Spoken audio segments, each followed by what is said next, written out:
খবর, হাওড়ার বাগনান থানা এলাকার চন্দ্রপুরে ঘটে যায় একটি মর্মান্তিক ঘটনা। রবিবার সকালে হাওড়ার বাগনান থানা এলাকার চন্দ্রপুরের 16 নম্বর জাতীয় সড়কের ওপর একটি গ্যাস বোঝাই ট্যাঙ্কার উল্টে যায়।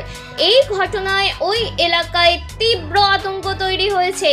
ট্যাঙ্কারটি উল্টে যাওয়ার দরুন সেই ট্যাঙ্কার থেকে গ্যাস লিক হচ্ছে, যার কারণে এলাকার মানুষদের মধ্যে একটি তীব্র আতঙ্ক তৈরি হয়েছে।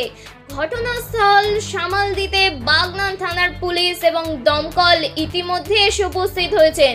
ইতিমধ্যে এলাকা থেকে সরিয়ে দেওয়া হয়েছে বেশ কিছু লোকজনকে।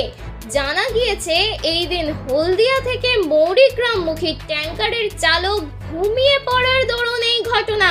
ট্যাঙ্কারটি ডিভাইডারে ধাক্কা লেগে উল্টে যায়। এরপর আশপাশের লোকজন এবং পুলিশ ছুটে আসে এবং ঘটনাস্থল ঘিরে ফেলা হয়। খবর দেওয়া হয়েছে দমকলকে। দমকল বাহিনী এসে পরিস্থিতি স্বাভাবিক করার চেষ্টা চালাচ্ছে। হলদিয়া থেকে বিশেষ কর্মীদের আনা হয়েছে এই ট্যাঙ্কারের লিক বন্ধ করতে। ভোরবেলা গাড়ি যাওয়ার সময় ড্রাইভারের বলছে তো চোখে ঘুম চলে এসেছিল, ওই জন্য গাড়িটা হঠাৎ করে ওই ডিভাইডারের উপর উঠে পাল্টি খেয়ে যায়।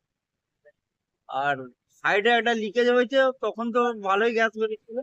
আমরা প্রথমে বিপিসিএল কে ফোন করি, ওনাদের ম্যানেজার ওনাদের টেকনিক্যাল টিম পাঠান বিসিপুর থেকে। টেকনিক্যাল টিম এসে লিকেজটা অনেকটা বন্ধ করেছে, কিন্তু এখনো লিকেজ আছে, হালকা লিকেজ আছে। হলদিয়া থেকে ওদের টিম আসছে, এসে ওই গ্যাস ট্যাঙ্কারটাকে পুরো খালি করে। কোথা থেকে আসছিল কোথায় যাচ্ছিল কিছু জানা গেছে? ওরা হলদিয়া থেকে আসছিল, কোথায় যাচ্ছিল আর কিছু সেরকম বললো না ড্রাইভার। আপনার নাম? আমি সঞ্জীব কর, ওসি বেরিয়া ফায়ার।